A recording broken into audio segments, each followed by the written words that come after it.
Hello बंधु बान्धवीসকল, আজি আপোনালোকৰ ওচৰলৈ মই আকৌ এবিধ মোৰ ৰেচিপি লৈ আহিছোঁ। ৰেচিপিটো হৈছে বৰা চাউলেৰে কেনেকৈ নাৰিকলৰ পিঠা বনাব পাৰি। এই পিঠাবিধ বনাবৰ কাৰণে মই এয়া চাউল লৈছোঁ আধা কেজি, তিয়াই থলোঁ 3 ঘণ্টামান এইভাগে।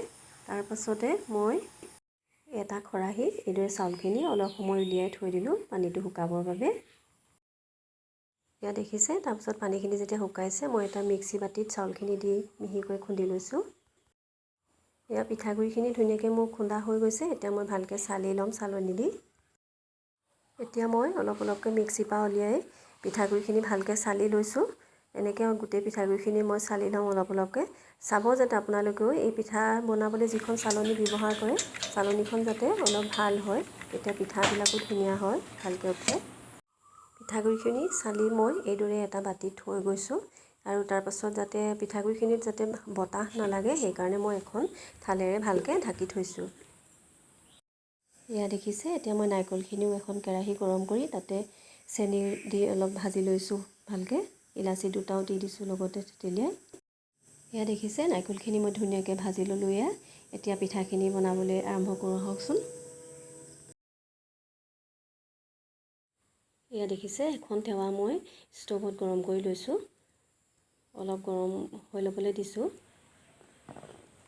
তাৰপিছত এয়া মই পিঠাগুড়ি হাতেৰে দিছোঁ। মোৰ হাতেৰে দিয়াৰে অভ্যাস আছে, সেয়ে মই হাতেৰে কৰিছোঁ। আপোনালোকে হেতাৰে দিলেও দিব পাৰে। মই হাতেৰে দি ভাল পাওঁ, সেয়ে মই হাতেৰে কৰিছোঁ। এয়া পুৰখিনিও দিছোঁ নাৰিকলৰ তাতে এয়া, আৰু হাতেৰে এইভাগে ধুনীয়াকৈ মই ঘূৰাই দিছোঁ।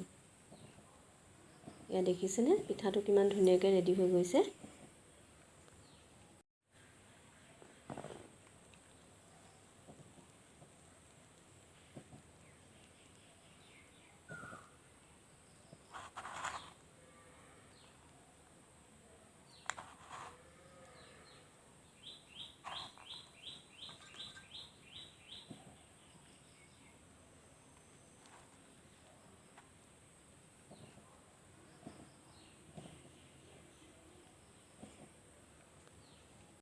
আৰু দেখিছেনে, এয়া পিঠাখিনি ইমান ধুনীয়াকৈ সম্পূৰ্ণ হৈ গৈছে। এতিয়া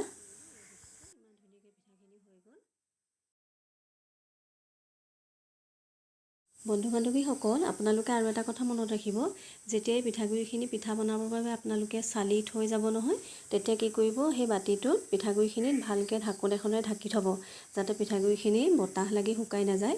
পিঠাগুড়িখিনি কি হয়, বতাহ লাগিলে মানে পিছত পিঠাটো নুঠে ভালকৈ, ভাঙি ভাঙি যায়। সেয়ে ঢাকি ৰাখিব ভালকৈ। আশা কৰিছোঁ আপোনালোকে যাতে আজি মোৰ এই ভিডিঅ'টো চাই ভাল পাইছে। আৰু যদি আপোনালোকৰ ভাল লাগিছে তেতিয়াহ'লে মোক প্লিজ লাইক আৰু ছাবস্ক্ৰাইব কৰিবলৈ নাপাহৰিব।